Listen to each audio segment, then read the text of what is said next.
भारत माता की জয়, भारत माता की জয়, भारत माता की জয়। নেতাজি সুভাষচন্দ্র বোসের তত্ত্বাবধানে আজ আমাদের যে স্বাধীনতা দিবস ৭৮তম স্বাধীনতা দিবস উপলক্ষে পূর্ব বর্ধমান জেলার অধীনে মন্তেশ্বর থানার অন্তর্গত পুটসুরি গ্রামের ১৪৪ নম্বর বুথে আমি দেবপ্রসাদ চৌধুরী আমার বাড়িতে আজকের এই স্বাধীনতা দিবস উপলক্ষে ক্ষুদ্র যে অনুষ্ঠান আমরা শুরু করতে চলেছি। ইতিমধ্যেই রাষ্ট্রীয় গীতের মাধ্যমে আমাদের অনুষ্ঠানের সূচনা হয়েছে। এখন আমরা নেতাজি সুভাষচন্দ্র বোসের যে প্রতিকৃতি রয়েছে এই প্রতিকৃতিতে আমরা মাল্যদান করেছি। এখন পুষ্পার্ঘ্য নিবেদন করব, আমার সঙ্গে বলবে। হ্যাঁ,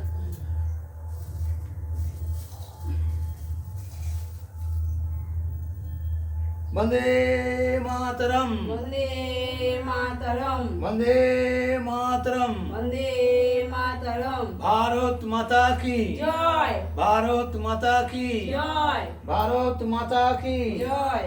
নেতাজি সুভাষ চন্দ্র বসু তুমি লহ প্রণাম, লহ প্রণাম, লহ প্রণাম, নেতাজি সুভাষ লহ প্রণাম। লহ প্রণাম, লহ প্রণাম। পুষ্পার্ঘ্য দাও। এখানে বললাম, আমি বলছি, আমার সঙ্গে বলছি। বন্দে মাতরম, বন্দে মাতরম, বন্দে মাতরম, বন্দে মাতরম। ভারত মাতা কি জয়, ভারত মাতা কি জয়, ভারত মাতা কি জয়। নেতাজি সুভাষের চিন্তাধারা দিক দিগন্তে ছড়িয়ে দাও, ছড়িয়ে দাও, ছড়িয়ে দাও। নেতাজি সুভাষ অমর রহে, অমর রহে, অমর রহে। নেতাজি সুভাষ চন্দ্র বোস লহ প্রণাম। লহ প্রণাম, লহ প্রণাম। ঠিক আছে, ধন্যবাদ। সেইবার তোমরা নিচে যাও। দু চার কথা বলি। তুমি বলো, ওদেরকে বিস্কুট দিয়ে দিই না তো? জানো, টিভিটা বন্ধ করো। লক্ষ্মী বন্ধ করতে কোন দিকে সুইচটা? সত্যি এইটা হ্যাঁ হ্যাঁ ঠিক আছে। এই বিস্কুটের কৌটোটা দেখে দে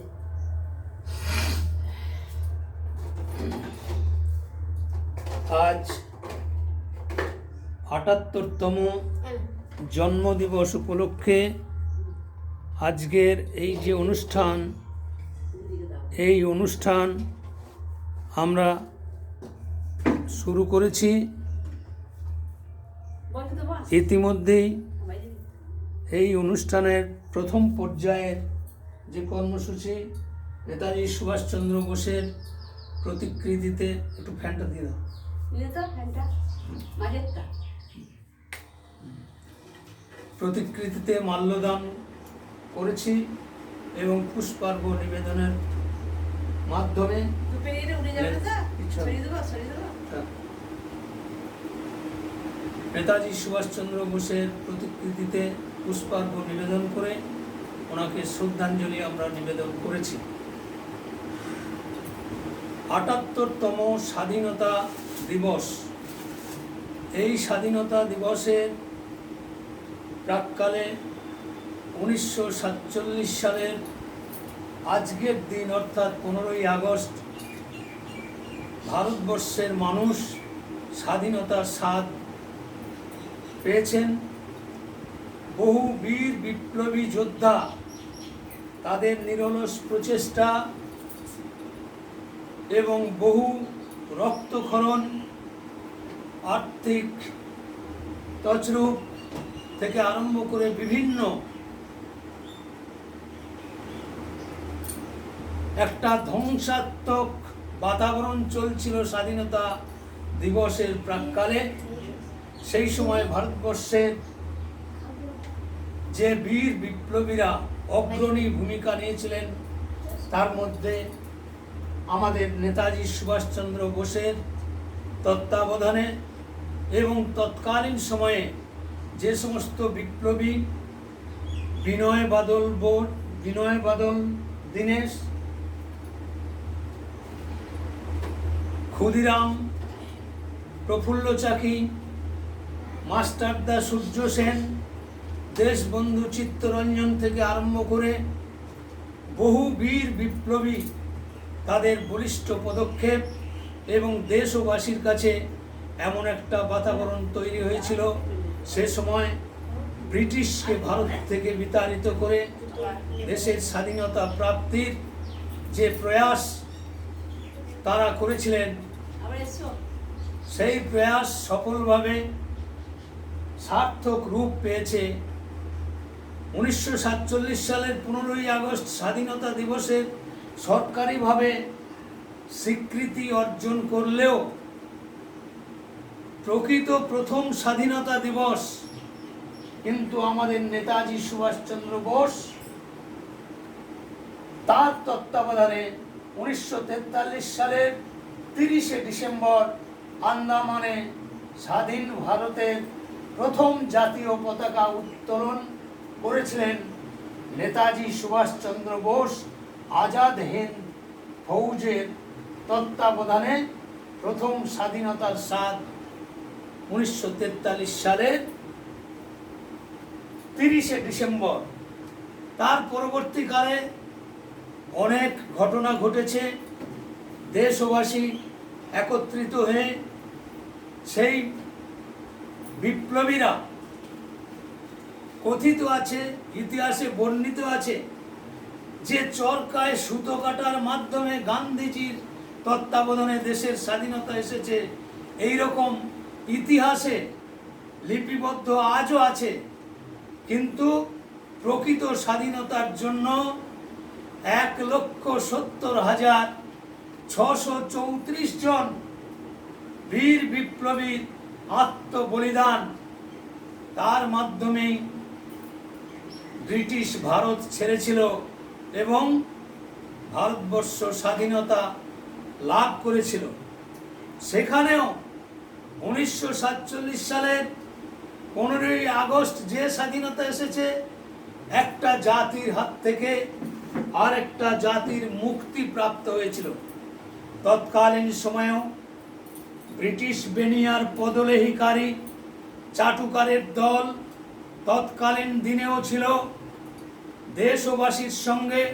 সেই বেঈমান ঘাতকের দল সেদিনেও কিন্তু এই স্বাধীনতার আন্দোলনে যারা অংশীদার, যে সমস্ত বীর বিপ্লবী আত্মত্যাগ করে দেশকে স্বাধীন করেছেন, তাদের বিরুদ্ধে আচরণ করেছিল।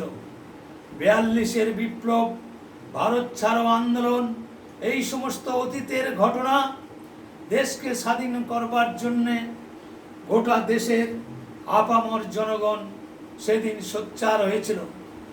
আমি দেবপ্রসাদ চৌধুরী, আমিও প্রচণ্ড গর্ববোধ করি, কারণ আমার দাদু অর্থাৎ নরোত্তম চৌধুরী, আমার দাদু, তিনিও কিন্তু এই স্বাধীনতা আন্দোলনে ব্রিটিশের আইন অমান্য করে তিনি জেল খেটেছিলেন, তাম্রপত্র পেয়েছেন এবং ভারত সরকারের তত্ত্বাবধানে আমাদের বর্ধমান জেলার মধ্যে পুটসুরি গ্রাম একটা স্বাধীনতা সংগ্রামীদের পীঠস্থান হিসেবে উল্লেখ আছে। আমার গ্রামেই 9 জন স্বাধীনতা সংগ্রামী এই স্বাধীনতা আন্দোলনে অংশগ্রহণ করে যোদ্ধা হিসেবে তারা তৎকালীন দিনে কাজ করেছিলেন। তাদের মধ্যে উল্লেখযোগ্য আমার দাদু নরোত্তম চৌধুরী, আমার এক জ্যাঠামশাই অচ্যুতানন্দ চৌধুরী থেকে আরম্ভ করে গোষ্ঠবিহারী চক্রবর্তী, এইরকম ভক্ত রায়, উনি তো এই মন্তেশ্বর বিধানসভায় বিধায়ক, কংগ্রেসের বিধায়ক পর্যন্ত নির্বাচিত হয়েছিলেন। তো পুটসুরি গ্রামও কিন্তু স্বাধীনতা সংগ্রামীদের একটা পীঠস্থান হিসেবে চিহ্নিত আছে।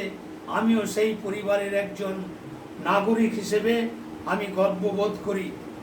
কিন্তু দেশ স্বাধীন হয়ে যাওয়ার পরেও আমার দাদু যখন জেল খাটছিলেন, সেই সময়ে ব্রিটিশ সরকারের যে আইন, সেই আইনের মাধ্যমে আমাদের সমস্ত সম্পত্তি ব্রিটিশ সরকার বাজেয়াপ্ত করে। দাদু জেল খাটছে, সেই সময় আমাদের সম্পত্তি ব্রিটিশ সরকার খাজনা বাকির অজুহাতে আমাদের বেশ কিছু সম্পত্তি সরকার বাজেয়াপ্ত করে। পরবর্তীকালে দেশ স্বাধীন হওয়ার পরেও সেই সম্পত্তি আমরা আজও পর্যন্ত উদ্ধার করতে পারিনি। আমি আজ প্রায় 1996 সাল থেকে বিএলআর অফিসে ছুটোছুটি দৌড়দৌড়ি করছি। আমাদের সম্পত্তি, পৈতৃক সম্পত্তি কালনার SDLRO থেকে বারে বারে আমার দাদুর নামে, আমার ঠাকুমায়ের নামে বারে বারে চিঠি এসেছে যে আপনার রেজিস্ট্রিভুক্ত সম্পত্তি, এই সম্পত্তির খাজনা মিটিয়ে দেওয়ার জন্যে। কিন্তু তৎকালীন সময়ে নোংরা রাজনীতি করে আমাদের উক্ত সম্পত্তি বিভিন্ন ব্যক্তির নামে রেকর্ড করিয়ে দেওয়া হয়, তার খেসারত আমাদেরকে আজকের দিনেও দিতে হচ্ছে। তো এই তো একটা ভয়াবহ পরিস্থিতির মধ্যে আমরা চলছি। তো আজকের এই 2024 সালের যে ভয়ঙ্কর ঘটনা, যে বাংলাদেশে এক পৈশাচিক মধ্যযুগীয় বর্বরতার মাধ্যমে হিন্দু সম্প্রদায়ের সমস্ত মানুষকে তারা হত্যা করছে, ধর্ষণ করছে, অগ্নিসংযোগ করে তাদের বাংলাদেশ থেকে বিতাড়িত করবার জন্যে একটা বিশাল চক্রান্তের শিকার হয়ে আজও পর্যন্ত পশ্চিমবাংলার সীমান্তবর্তী জেলাগুলিতে জলপাইগুড়ি, কোচবিহার, দার্জিলিং, এইরকমভাবে এই সমস্ত সীমান্তবর্তী জেলাগুলিতে আজকে পশ্চিমবাংলায় প্রবেশ করবার জন্যে এই অত্যাচারিত মা বোনেরা আজকে কাতারে কাতারে হাজারে হাজারে মানুষ আজকে ভারতবর্ষ অর্থাৎ পশ্চিমবাংলায় তাদের আত্মরক্ষার জন্যে, মান সম্মান বাঁচবার জন্য, মা বোনেদের ইজ্জত রক্ষা করবার জন্যে একটা ভয়ের বাতাবরণ থেকে রেহাই পাওয়ার জন্য আজকে হাজারে হাজারে মানুষ আজকে কোচবিহারে,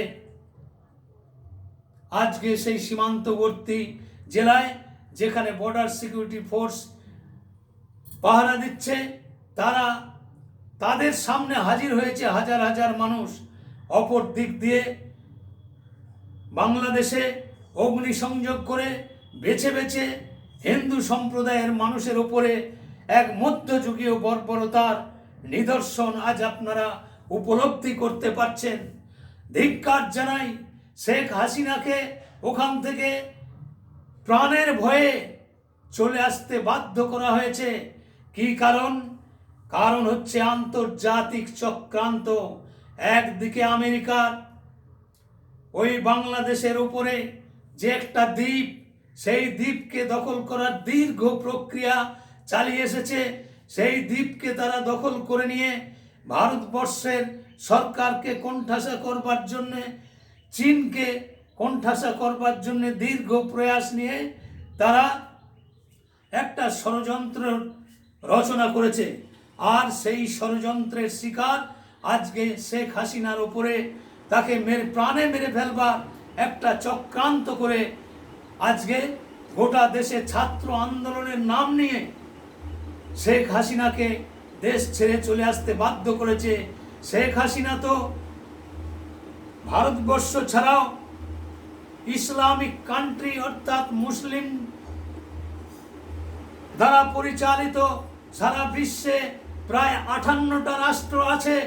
সেই সমস্ত রাষ্ট্রে কিন্তু Arab country, Iran, Iraq, Kuwait, Afghanistan, Pakistan থেকে বহু মুসলিম দ্বারা পরিচালিত রাষ্ট্র, সেই সমস্ত রাষ্ট্রে কিন্তু শেখ হাসিনা যাননি। শেখ হাসিনা এই ভারত ভূমিতে আমাদের নরেন্দ্র মোদীর সহায়তা নিয়ে আজকে ভারতবর্ষে তিনি এখনো পর্যন্ত রয়েছেন। আর ওখানে অঘোষিত একটা সরকার নির্বাচিত হয়েছে। ওখানকার সেনাবাহিনীর তত্ত্বাবধানে মোহাম্মদ ইউনূসের কে প্রধানমন্ত্রী হিসেবে তারা স্বীকৃতি দিয়ে একটা অগণতান্ত্রিক পদ্ধতিতে একটা সরকার তারা পরিচালনা করবার পরিকল্পনা নিয়েছে। কিন্তু এই হিন্দুদের ওপরে যেই অকথ্য অত্যাচার, এই অকথ্য অত্যাচারের জন্য আজকে শেখ হাসিনাও খুব উৎকণ্ঠার মধ্যে আছে। ওনার দলের সমর্থক আওয়ামী লীগ তাদেরকেও বাছাই করে করে তাদের বাড়িতে মধ্যযুগীয় বর্বরতার নিদর্শন, তাদের পরিবারের ওপরে মায়ের সামনে কন্যাকে ধর্ষণ, পিতার সামনে কন্যাকে ধর্ষণ এবং অগ্নি সংযোগ করে বাংলাদেশে এক নারকীয় পৈশাচিক ষড়যন্ত্র চলছে। এই আন্তর্জাতিক চক্রান্তের শিকার হয়েছে বাংলাদেশ। এরা ভুলে গেছে 1971 সালে পাকিস্তান থেকে বাংলাদেশকে স্বাধীন করবার জন্য তৎকালীন সময়ে প্রয়াত প্রধানমন্ত্রী ইন্দিরা গান্ধীর সাহায্য নিয়ে প্রায় 95,000 পাকিস্তানি সেনাকে আটক করেছিল এবং ভারতবর্ষের প্রায় 90,000 সেনাবাহিনী ওই বাংলাদেশকে স্বাধীন করবার জন্য যে অবদান রেখেছিল, শেখ মুজিবরকে মেরে ফেলেছিল। তো সেই বাংলাদেশের স্বাধীনতার ইতিহাস তারা ভুলে গেছে। শেখ হাসিনাকে ওখান থেকে বিতাড়িত করে আজকে নতুন ষড়যন্ত্রের জাল বিছিয়ে মিডিয়াকে কাজে লাগিয়ে তারা বলছে যে ভারতবর্ষের পশ্চিমবাংলা দখল করব, বিহারের অঙ্গরাজ্যের কয়েকটি সীমান্তবর্তী জেলা এবং আমাদের পশ্চিমবঙ্গের কয়েকটি সীমান্তবর্তী জেলা দখল করে নিয়ে তারা বাংলা স্থান করতে চায়। এই ষড়যন্ত্র সফল হবে না, কারণ আমাদের যশস্বী বিশ্ব বরেণ্য প্রধানমন্ত্রী আজকে এমন একটা জায়গায় পৌঁছে গেছে, তাকে প্রতিহত করবার জন্যে আন্তর্জাতিক চক্রান্ত দীর্ঘদিন ধরে হয়ে আসছে। এই লোকসভা নির্বাচনে আমাদের নরেন্দ্র মোদীকে হারাবার জন্যে এই চক্রান্ত, যে বিরোধী জোট ইন্ডি জোট, এই ইন্ডি জোট হচ্ছে চোরের জোট। সেই চোরের জোটে কংগ্রেস, আরজেডি, সপা, বসপা থেকে পশ্চিমবাংলার তৃণমূল কংগ্রেস, এইরকম প্রায় 22টা দলের একটা চোরেদের জোট নরেন্দ্র মোদীকে প্রতিহত করবার জন্যে তারা প্রচুর অর্থ বিলিয়েছে। আর অপর দিক দিকে আমেরিকা, চীন, পাকিস্তান, কানাডা, এদের সেই ষড়যন্ত্রের শিকার পশ্চিমবাংলায় ভারতীয় জনতা পার্টির কর্ণধার, যারা 400 আসন জেতবার টার্গেট দিয়ে এই নির্বাচনে অবতীর্ণ হয়েছিলেন।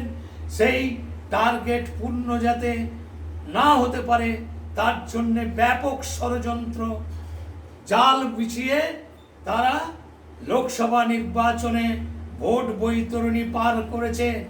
আমার প্রশ্ন করতে ইচ্ছা জাগে, ভারতবর্ষের স্বশাসিত সংস্থা নির্বাচন কমিশন পর্যন্ত এই এদের কাছে বিকিয়ে গেছে, এবং এই নির্বাচন কমিশন পর্যন্ত এই ষড়যন্ত্রের শিকার হয়ে যে ব্যাপক দুর্নীতির আশ্রয় নিয়ে লক্ষ লক্ষ কোটি কোটি টাকা মানুষকে দিয়ে আপনারা মিডিয়ার মাধ্যমে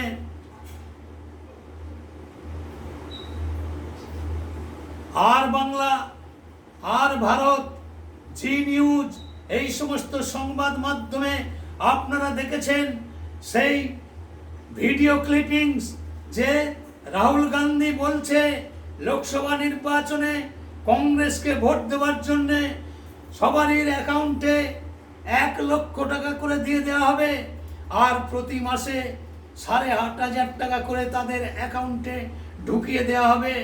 এই রকম মিথ্যা প্রতিশ্রুতি দিয়ে জাল সার্টিফিকেট বহু ভোটারদেরকে দেওয়া হয়েছে। এই দৃশ্য আপনারা দেখেছেন। আমার প্রশ্ন করতে ইচ্ছা জাগে, আমিও এই লোকসভা নির্বাচনে বিভিন্ন জায়গায় বক্তব্য রাখতে গিয়ে নির্বাচন কমিশনারের দায়িত্বপ্রাপ্ত যে সমস্ত আধিকারিকরা আমরা বক্তব্য রাখছি, আমাদের মুখের কাছে বাইট নিয়ে গিয়ে আমি কি বলছি, আমি যদি একটা বেফাস মন্তব্য করি কি তোষামদের রাজনীতি এবং অগণতান্ত্রিক প্রক্রিয়ার মাধ্যমে আমার বক্তব্যের মধ্যে যদি এতটুকু সূত্র পায় তো আমাদেরকে জেলে নিক্ষেপ করবে। এই রকম একটা বাতাবরণ তৈরি করে আমাদেরকেও মন খুলে আমরা নির্বাচনী বক্তব্য আমরা সেইভাবে সব জায়গায় রাখতে পারিনি। নির্বাচনী যে আমাদের জনসভা পথসভা হবে, সম্পূর্ণভাবে আমরা যাতে সেই সভা সমাবেশ মিছিল করতে না পারি তার জন্যও বাধা প্রাপ্ত করে বিজেপিকে প্রতিহত করবার ষড়যন্ত্রে লিপ্ত হয়েছিল। কিন্তু জনতা জনার্দন এই পশ্চিমবাংলাতেও আমরা 30 থেকে আমাদের অমিত শাহজি টার্গেট দিয়েছিলেন 30 থেকে 35টা সিট জিতব। সেই টার্গেট সম্পূর্ণরূপে সফল হবার মতো পুরোপুরি বাতাবরণ ছিল, এবং সেই মতো মানুষ কিন্তু ভোট দান করেছে। প্রথম 2 দফা 3 দফা মোটামুটি শান্তিপূর্ণভাবে ভোট হওয়ার পরেও দিদি বুঝতে পারলেন, এই রাজ্য সরকার বুঝতে পারলেন যে সমস্ত ভোটার বিজেপির অনুকূলে ভোট দিচ্ছে, তাই নানা রকমভাবে আমাদের যেগুলো শিওর সিট ছিল সেই সিটগুলোকে টার্গেট করে কেন্দ্রীয় বাহিনী যাতে সফলভাবে সেই ভোট প্রক্রিয়া করতে না পারে, সেখানে পশ্চিমবঙ্গের দায়িত্বপ্রাপ্ত নির্বাচন কমিশনার এবং পশ্চিমবাংলার কমিশনার ওই রাজীব কুমার, বিনীত গোয়েল, এদের তত্ত্বাবধানে কেন্দ্রীয় বাহিনীকে তাদের মতো করে ব্যবহার করে কেন্দ্রীয় বাহিনীকে স্বতঃস্ফূর্তভাবে তারা যাতে কাজ করতে না পারে তার বাধা প্রাপ্ত করে এই ভোটে তারা অবতীর্ণ হয়েছে। আপনারা দেখে থাকবেন 3 দফা নির্বাচন হয়ে যাওয়ার পরে আরও যে 4 দফার নির্বাচন হয়েছে, সমস্ত জায়গায় আমাদের ক্যান্ডিডেটকে বারে বারে হেনস্থা করা হয়েছে। মিঠুন চক্রবর্তীর জনসভা বাতিল করেছে, শুভেন্দু অধিকারীর সমাবেশ বাতিল করেছে, এরকম বহু দৃষ্টান্ত আছে। কি হিরণ চ্যাটার্জি, তাকে তার বাড়িতে প্রায় 70-80 জন পুলিশ গিয়ে সে যত ভোটে স্বাভাবিকভাবে ভোট প্রক্রিয়া সঠিকভাবে করতে না পারে, তাকে যাতে হারানো যায়, কেস করে একদম ওপেন রিগিং করে ছাপ্পা মেরে তারা ভোটে তারা বাজিমাত করেছে। সৌমিত্র খাঁ একজন দাপুটে নেতা, তাকেও হারিয়ে দেবার ষড়যন্ত্র করেছিল। 2 বার রিকাউন্টিং হয়েছে। আমাদের রাজ্য সভাপতি সুকান্ত মজুমদার, তাকেও হারিয়ে দেবার চেষ্টা করেছিল। আমাদের বর্ধমান পূর্ব লোকসভা নির্বাচনের যে ক্যান্ডিডেট ছিলেন অসীম সরকার, তাকে তো কাউন্টিংয়ে হারিয়ে দেওয়া হয়েছে। 7 রাউন্ড গণনা হওয়ার পরেও প্রায় 1,30,000 ভোটে লিড করছে। যখন বিজেপির কাউন্টিং এজেন্টরা ওই কাউন্টিং হল থেকে তারা টিফিন করতে পানীয় জলের জন্য বাইরে গেছে, তাদেরকে আর পরে ঢুকতে দেওয়া হয়নি। অথচ ডিএমের নির্দেশ অনুসারে টিএমসির যে ইলেকশন এজেন্ট এবং কাউন্টিং এজেন্ট সরকারি আধিকারিকরা ছিল, তাদের জন্য বিরিয়ানির প্যাকেট এসেছে, জলের বোতল এসেছে, আর বিজেপির কাউন্টিং এজেন্টদেরকে আর ঘরের ভিতরে ঢুকতে দেওয়া হয়নি। এমনকি অসীম সরকারকেও ঢুকতে দেওয়া হয়নি, ধমকি দেওয়া হয়েছে।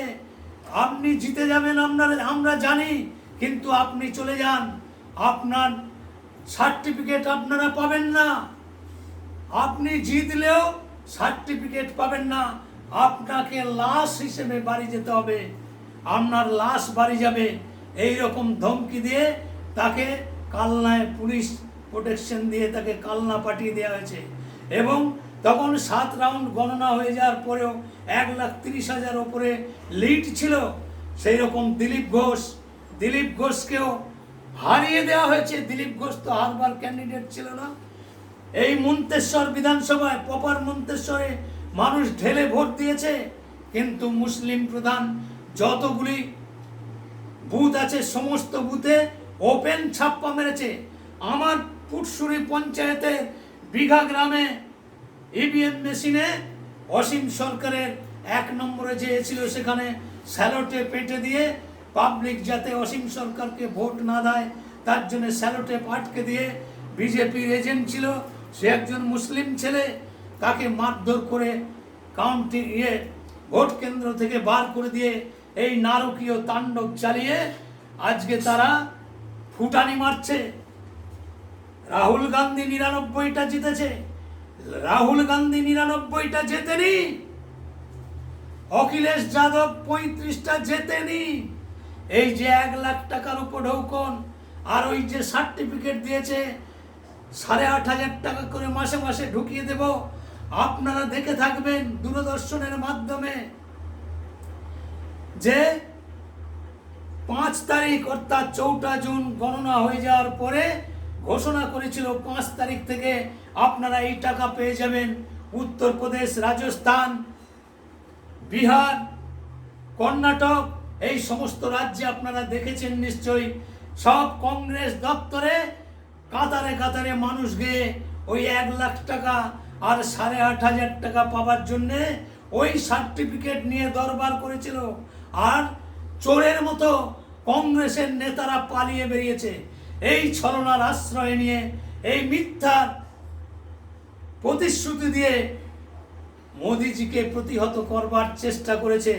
তারপরেও 240টা লোকসভা আসনে বিজেপি জিতেছে, পশ্চিমবাংলায় 12টা। আর ওই সময়ই উড়িষ্যা দীর্ঘ 25 বছর পর ভারতীয় জনতা পার্টির সরকার এলো। উত্তরাখণ্ড, মণিপুর, ওই একই সময়ে 4টো রাজ্য বিধানসভা নির্বাচনেও বিজেপির সরকার এলো। এটা কিন্তু কোনো মিডিয়া প্রচার করেনি। বিজেপি হেরেছে, মোদিজি হেরেছে, কন্টিনিউ এখানকার মিডিয়া সেই প্রচারগুলো করেছে। কেন হেরেছে তার চুলচেরা বিশ্লেষণ করার দরকার, তা কিন্তু করেনি। মানুষকে এই মিথ্যা প্রচার করে মানুষকে ভুল বুঝিয়ে তারা রাজনীতি করেছে। কোন স্বাধীন ভারতবর্ষে আমরা বাস করছি, কোন পশ্চিমবাংলায় স্বাধীনতার যে তাৎপর্য আজ 15ই আগস্টের দিনে বক্তব্য রেখতে এসে এই বিষয়গুলো উল্লেখ করতে বাধ্য হচ্ছি। আজকে পশ্চিমবাংলায় যে দিল্লির অভয়াকাণ্ডের কথা আপনারা নিশ্চয়ই জানেন। দিল্লির অভয়াকাণ্ড, কামদনির ঘটনা, পার্ক স্ট্রিটের ঘটনা, বকটুয়ের ঘটনা আপনারা নিশ্চয়ই ভুলে যাননি। আজকে কলকাতায় আরজিকর হসপিটালের একজন মহিলা ডাক্তার, তার উপরে মধ্যযুগীয় পৈশাচিক বর্বরতার নিদর্শন করে আজকে সেই মেয়েটিকে মেরে ফেললো। এটাকেও ধামাচাপা দেওয়ার জন্য গভীর ষড়যন্ত্র করে এই তথ্য লোপাট করে আজকে প্রায় 1 সপ্তাহ ধরে নাটক চলছে। আজকে রাস্তায় রাস্তায় মিছিল বেরোচ্ছে। একদিকে বাংলাদেশে হিন্দুদের উপরে অত্যাচার, তার জন্যে হিন্দু সংগঠন গোটা পশ্চিম বাংলা জুড়ে আজকে প্রতিবাদে সোচ্চার হয়েছে। অপরদিকে আরজিকর হাসপাতাল, সেখানে যে নারকীয় কাণ্ড হয়েছে তার জন্যেও আজকে মিছিল, মিটিং, প্রতিবাদ। এই গতকালই দেখলাম আমার ইউটিউব চ্যানেলে আমি দিয়েছি, পাহারাটি হসপিটালেও ডাক্তাররাও সোচ্চার হয়েছে, তারাও এর প্রতিবাদ জানাচ্ছে প্রকৃত ন্যায় বিচার পাওয়ার জন্য এবং ধর্ষক সে যেন উপযুক্ত শাস্তি পায় তার জন্য আজকে প্রতিবাদে সোচ্চার হয়েছে। আর নির্লজ্জ বেহায়া মুখ্যমন্ত্রী, যার এই ঘটনায় উনি নিজে একজন স্বাস্থ্যমন্ত্রী হিসেবে ওনার অবিলম্বে পদত্যাগ করা উচিত, কিন্তু উনি সারা ভারতবর্ষের সব থেকে নিকৃষ্ট মানের মুখ্যমন্ত্রী, এটা আবার একবার প্রমাণিত হয়ে গেল। তাই একদিকে আকণ্ঠ নিমজ্জিত দুর্নীতিতে প্রতি মুহূর্তে ওনাদের জেল যাবার সমস্ত রকম আইনি প্রক্রিয়া তৈরি হয়ে আছে। সিবিআই, ইডির যে তত্ত্বাবধানে যে তদন্তকারী সংস্থা আজকে সমস্ত প্রমাণ হাইকোর্ট রায় দিয়ে দিয়েছে, তারপরেও সুপ্রিম কোর্টে তারা বারে বারে যাচ্ছে। আর সুপ্রিম কোর্টেও এমন কিছু ব্যারিস্টার আছে, সুপ্রিম কোর্টের প্রধান বিচারপতি আজকে 15ই আগস্ট স্বাধীনতা দিবস পালন করতে এসে দ্ব্যর্থহীন ভাষায় আজকে বলতে বাধ্য হচ্ছি যে আজকে সুপ্রিম কোর্টের প্রধান বিচারপতি তিনিও বিক্রি হয়ে গেছেন।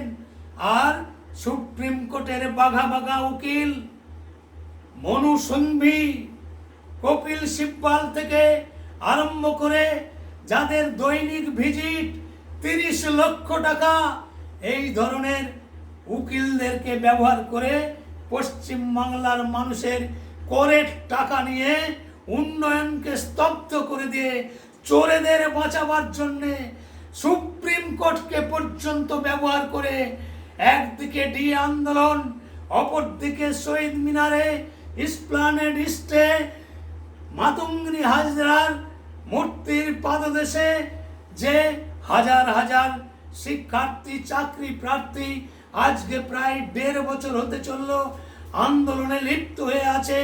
রোদ, বৃষ্টি, ঠান্ডা, ঝড় তাকে উপেক্ষা করে ন্যায্য চাকরি প্রাপক তারা চাকরি পাবে, তাদেরকে চাকরি না দিয়ে লক্ষ লক্ষ কোটি টাকার বিনিময়ে অযোগ্য শিক্ষক নিয়োগ করে একটা পৃথিবীর মধ্যে দৃষ্টান্ত স্থাপন করেছে।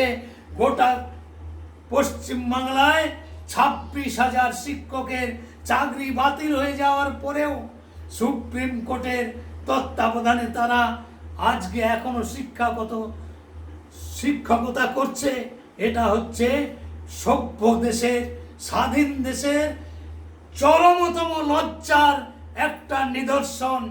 ডিএ আন্দোলনকারী তাদের আন্দোলনকেও আজকে উঠিয়ে দেওয়ার জন্যে, ডিএ যাতে না পায় তার জন্যে তারিখ পে তারিখ সুপ্রিম কোর্টেও দিনের পর দিন তাদের সেই রায়কে উপেক্ষা করে তাদেরকেও আজকে এই সুপ্রিম কোর্টে এই বিচারপতি নোংরা রাজনীতির শিকার হয়ে আজকে তাদের দিন চালাতে হচ্ছে। তাই পরিশেষে স্বাধীন ভারতবর্ষে এই যে পরাধীনতার গ্লানি, প্রকৃত অর্থনৈতিক স্বাধীনতা, প্রকৃত নারী স্বাধীনতা, প্রকৃত যুব সম্প্রদায়ের স্বাধীনতা, তাদের বাক স্বাধীনতা আজকে স্তব্ধ করে দিয়েছে এই পশ্চিমবাংলার ডাইনি মুখ্যমন্ত্রী মমতা ব্যানার্জির তত্ত্বাবধানে যে সরকার।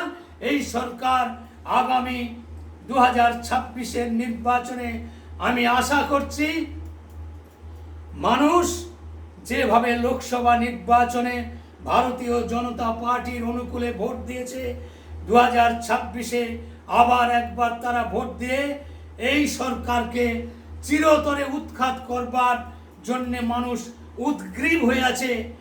মানুষ স্বতঃস্ফূর্তভাবে ভারতীয় জনতা পার্টিকে ভোট দিয়েছে। নইলে আপনারা চিন্তা করুন, যেখানে গত বিধানসভায় 2,28,00,000 ভোট পেয়েছিল, তাও এটা সরকারি তথ্য, প্রকৃত তথ্য 3 কোটির ওপরে ভারতীয় জনতা পার্টি ভোট পেয়েছিল। আর আজকে এই লোকসভা নির্বাচনেও 2,35,00,000, এটাও সরকারি রিপোর্ট অনুযায়ী। এটা সঠিক তথ্য নয় যে ব্যাপকভাবে ছাপ্পা, রিগিং, কাউন্টিংয়ের জালিয়াতি করে প্রকৃত তথ্যকে আড়াল করে সরকারিভাবে যে তথ্য দিয়েছে এই তথ্য সঠিক নয়। 2,35,00,000 নয়, 3 কোটি, 3.5 কোটির ওপরে বিজেপি ভোট পেয়েছে। আমি দায়িত্ব নিয়ে কথা বলছি। তাই আগামী 2026-এর নির্বাচনে ভারতীয় জনতা পার্টির এই পশ্চিমবাংলায় প্রায় 75% হিন্দু, তার আজকে ঢেলে ভোট দিয়েছে। দিদি হারে হারে টের পাচ্ছেন। যেখানে বলা হতো শহর অঞ্চলে বিজেপির ভোট নেই, আজকে 70টা পৌরসভায় বিজেপি জিতে গেছে। পশ্চিমবাংলায় আজকে আমার পুটসুরির সব কটা বুথে বিজেপি লিড পেয়েছে। মানুষ বিজেপিকে ভোট দিয়েছে। এই রাক্ষসী মুখ্যমন্ত্রী এবং ওনার যে প্রশাসন, পুলিশ কমিশনার থেকে ডিএম থেকে আরম্ভ করে নির্বাচন কমিশনারের তত্ত্বাবধানে এই রেজাল্ট আমাদেরকে দেখতে হচ্ছে এবং মানতে হচ্ছে যে 5 জন হাইকোর্টে মামলা করেছে। অভিষেক ব্যানার্জি 7 লক্ষ ভোটে যেতে আপনারা সেই ভিডিও ক্লিপিংস দেখেছেন। রেখা পাত্র 95,000 ভোটে জিতেছে, কিন্তু সে সার্টিফিকেট পায়নি। ব্যাপকভাবে দুর্নীতি করে হিরণও জেতবার মতো অবস্থায় ছিল। এইভাবে এরা ভোট লুট করে আজকে তারা সত্তায় ফিরেছে। তাই আজকের এই শুভ দিন, স্বাধীনতা দিবসের আজকের এই বিশেষ দিনে আমি এতগুলি তথ্য আমার বক্তব্যের মাঝে তুলে ধরতে বাধ্য হলাম। জয় হিন্দ, ভারত মাতা কি জয়, বিজেপি জিন্দাবাদ, নেতাজি সুভাষচন্দ্র বোস লৌহ প্রণাম, লৌহ প্রণাম, লৌহ প্রণাম। ভারত মাতা কি জয়।